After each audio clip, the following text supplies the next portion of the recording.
What is polypharmacy? Is it little Polly going to the pharmacy? Does it mean lots and lots of pharmacies? Well, the answer is coming up. On December 1st, 1999, the Institute of Medicine released To Err is Human, Building a Safer Health System, which revealed that an estimated 44,000 to 98,000 people die annually from medical errors.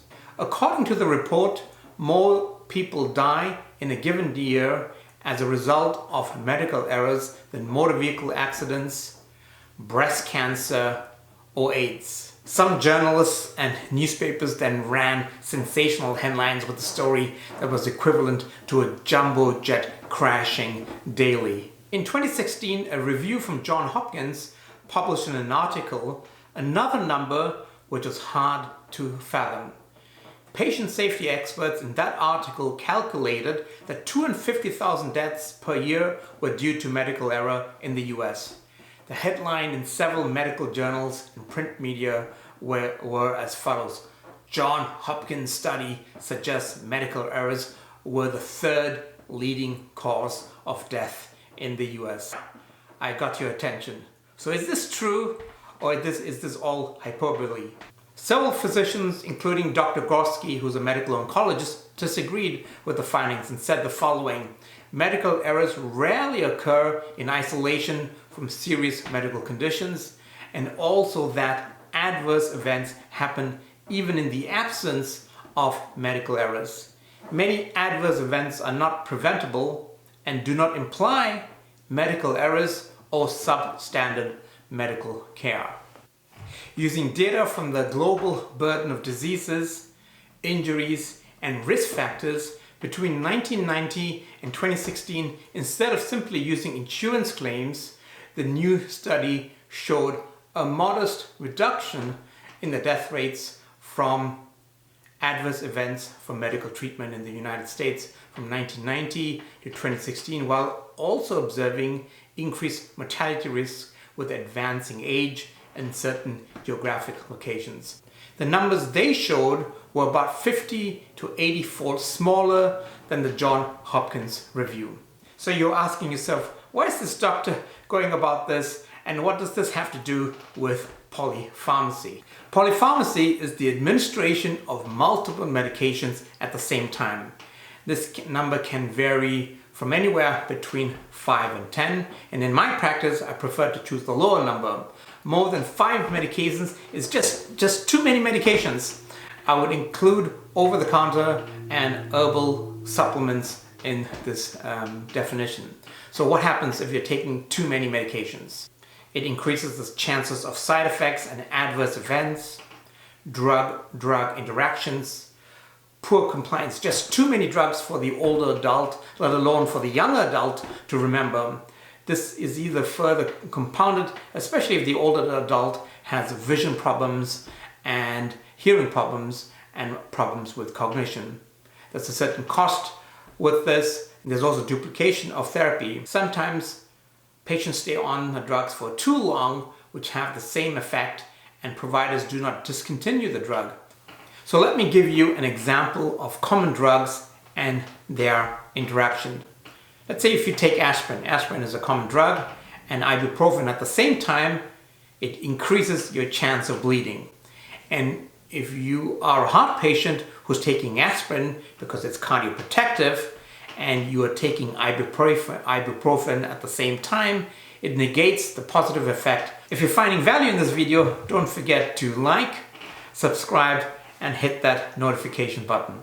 A survey in the United States looking at adults living in the community aged around 62 to 85, 87% of the respondents had at least one prescription medication, while 36% used 5 or more prescription medications. Another situation which we sometimes come across is when an older adult is transferred from the acute hospital setting to a subacute facility. In a sample of Medicare beneficiaries, an average of 14 medications were prescribed. So you're asking yourself, why are doctors prescribing so many medications. Older adults often have multiple comorbidities such as hypertension, osteoarthritis, heart failure, diabetes, CKD, COPD. If you want to treat heart failure according to best practices for heart failure alone, you may end up with 3, 4, 5 medications. Then you have diabetes and high blood pressure. You see where I'm going with this. The older adult will get more medications to take care of each disease entity. Obviously, the more medications or drugs someone has, the higher the risk of side effects, the higher the risk of drug-drug interactions. In fact, in one population-based study, polypharmacy was an independent risk factor for hip fractures in older adults. Patients like you, and in particular older adults, are vulnerable to what is referred to as the prescribing cascade. This is when a medication is prescribed to treat a drug-related side effect that is mistaken for a new medical condition. Let me give you an example. You see your doctor and you prescribe a medication. Let's say the medication is amlodipine. The brand name is Norvasc. It's a medication used to treat high blood pressure. However, a common side effect of that medication is edema, swelling in your lower extremities.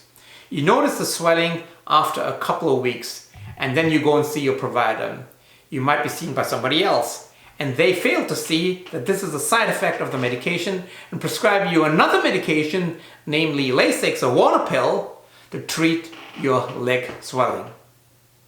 Another example which you might see is that you see your provider and you're complaining about nausea and vomiting. They might prescribe you a medication called metoclopramide. This is an anti-nausea medication and the brand name is Reglan. You return to the practice because you develop a tremor in your upper extremities. Someone else might mistake this tremor for the beginning of Parkinson's disease and they start you on an anti-Parkinson's medication. Sometimes some drugs which have been prescribed for several years, such as cholesterol-lowering drugs, can be safely discontinued or tapered off as goals of care for the older adult change and the risk of taking the drug outweigh the benefits, and there is no mortality benefit to continue taking the drug. If you're interested in the side effects of atorvastatin, click on the link above. So people who work with me in the past, students, nurses, providers, doctors, and especially patients, they know that I'm pretty conservative when prescribing medications. I believe less is better, and we should always try a non-pharmacological approach to treat a medical problem. For example, if someone comes in with a leg swelling, obviously we need to figure out why they have a leg swelling. However, the initial approach is simple. Elevate your legs, lose weight, talk about lifestyle changes. How about taking less salt in your diet? Try compression stockings if these approaches do not work. One point which we do not want to forget is when you get older, there are some physiological changes associated with normal aging. Increased fat mass, decreased muscle mass, decreased liver metabolism, decreased kidney excretion, and decreased total body water. Because of these changes, there are certain medications an older adult should not take or take very judiciously. For example, benzodiazepines. These are anti-anxiety medications such as Xanax and Valium, and they're associated with an increased risk of hip fracture in an older adult. Because of these aforementioned physiological changes, the dose of certain drugs have to be appropriately changed, as well as the frequency of these drugs have to be changed as well. So closing the loop on medication errors, I'm not suggesting that side effects of medications are per se medication errors. However, given the complexity and frailty of older adults in the context of their multiple medical comorbidities, they are more likely to be victim of an error, and polypharmacy might be a contributing factor.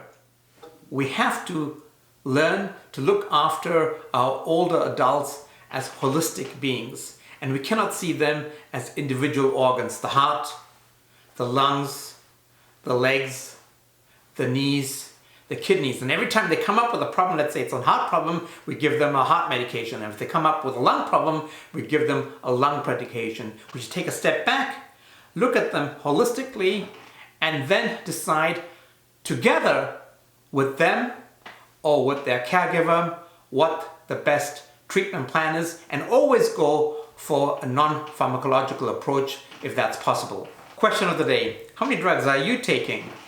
Leave your answers and comments in the section below. And if you're interested in more videos, don't forget to like, comment, and subscribe. And if you want to see more videos, you can click right here, or click right here, click right here. Have a good day. Bye-bye.